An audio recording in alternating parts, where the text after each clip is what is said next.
great human cost. A despotic regime that, as I said, had very little relationship to the ideas of Marx and Engels when they talked about communism. There was indeed no realm of freedom in this country.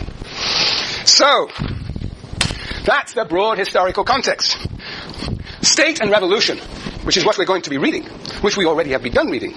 State and Revolution was written in August of 1917, when Lenin was in Finland. Lenin had participated in the struggles of 1917, but you remember there were two revolutions in 1917. The first revolution, the February Revolution, overthrew the pre-existing regime, the Tsarist regime. Then a liberal regime was introduced to promote capitalism, and then the second revolution came in October. But before October, there had been lots of struggles, and Lenin had been forced to leave the country. And while leaving the country, he decided, like, most people when they leave the country, they write a little book. Marxists are always either they're fighting revolution or they're writing, and sometimes they're doing both at the same time. Pretty tricky. But anyway, this was written, therefore, trying to address the problem of what a socialist revolution might look like. Lenin was really the first to begin to theorize this. And that's why this book is so important. And what he delivers, fascinatingly enough, what he delivers in this book is a very abstract account. A very abstract model. I've all been reading it. And he's tearing into all these political figures in Russia and beyond, engaging in polemics. And he doesn't mess around, as you perhaps noticed. But in fact, underneath it is a very simple, abstract model that in principle could be applied to any context. And it loses in many ways its specific Russian meaning. And we're going to develop this, quote, abstract model. This, quote, abstract model. So what is this abstract model? It's very simple. If you're in capitalism,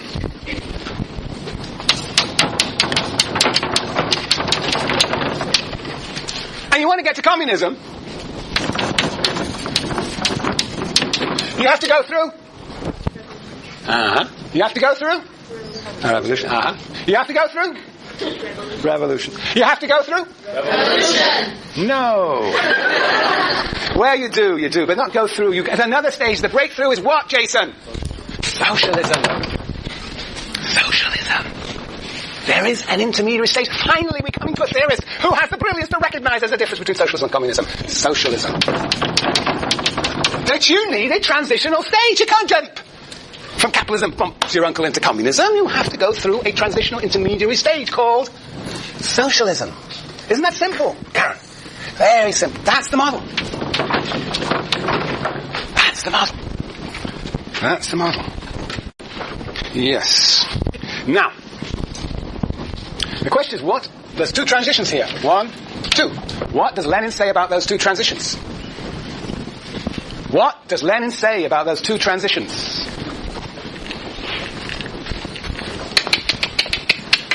You must have been reading over the weekend. Midterms are over. Where are your readers?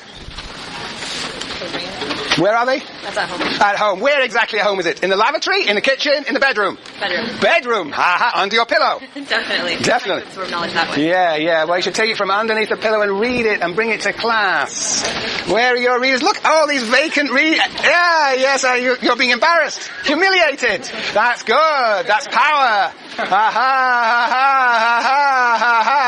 No wonder you look so cocky, Paula. Very good. Any more readers here? Not bad. Let's find a back row here. Whoa! Very good. And just in case you think I'm going to let you people over here off the hook. Yes. You're trying to share somebody else's reader, huh? I should probably lecture from the back. I'll be able to surveil you more easily.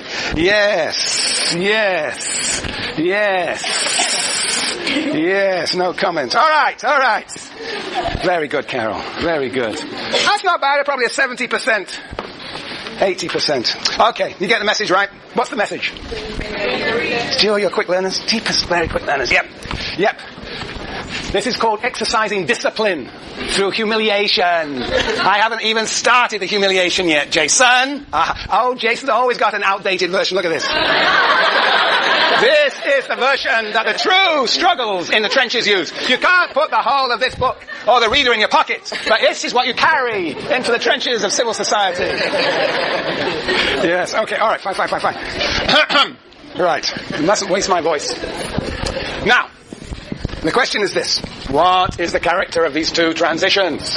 What is the character of these two transitions? What does Lenin say about these two transitions?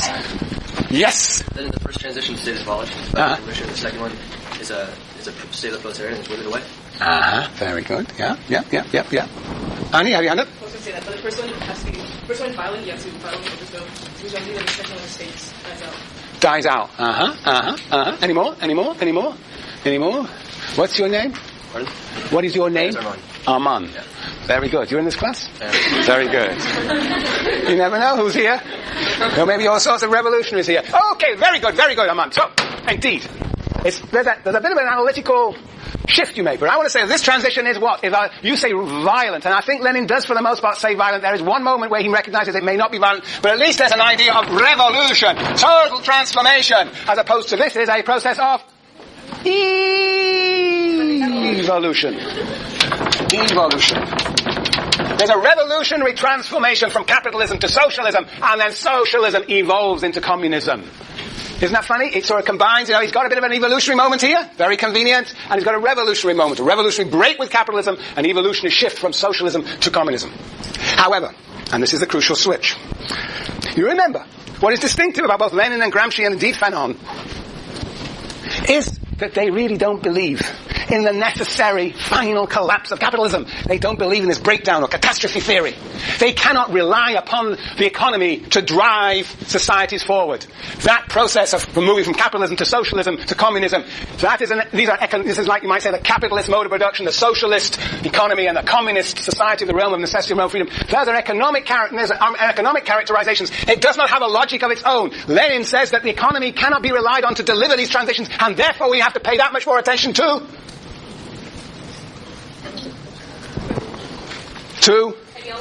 ideology. If the economy will not deliver the movement from one stage to the next, then, yes, Anders? Ideology, consciousness. Annie? State, yep. Class struggle, yep. And I'm going to say politics. Just politics. It has to be we can say politics and ideology indeed. Lenin doesn't have much to say about ideology, but our friend Gramsci will have a lot to say about ideology. So, basically, what Lenin is going to suggest is that this is an economic transition over here. And we must now move to politics. Politics is in command. Politics is the central arena through which these struggles will take place. And what does it look at the political level? What has to be transformed here? Rosa, what has to be transformed here? This is the capitalist economy. What has to be transformed here? What's at the political level? What is the object of struggle? Jane, the state. Well said. The capitalist state. And that has to be what? That has to be abolished, destroyed, and in its place installed what? A new state called... Hands up, young man. Now stand up for punishment.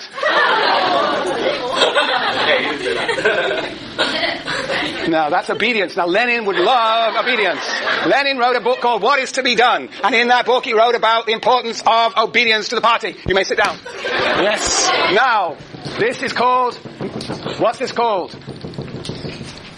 Bridget?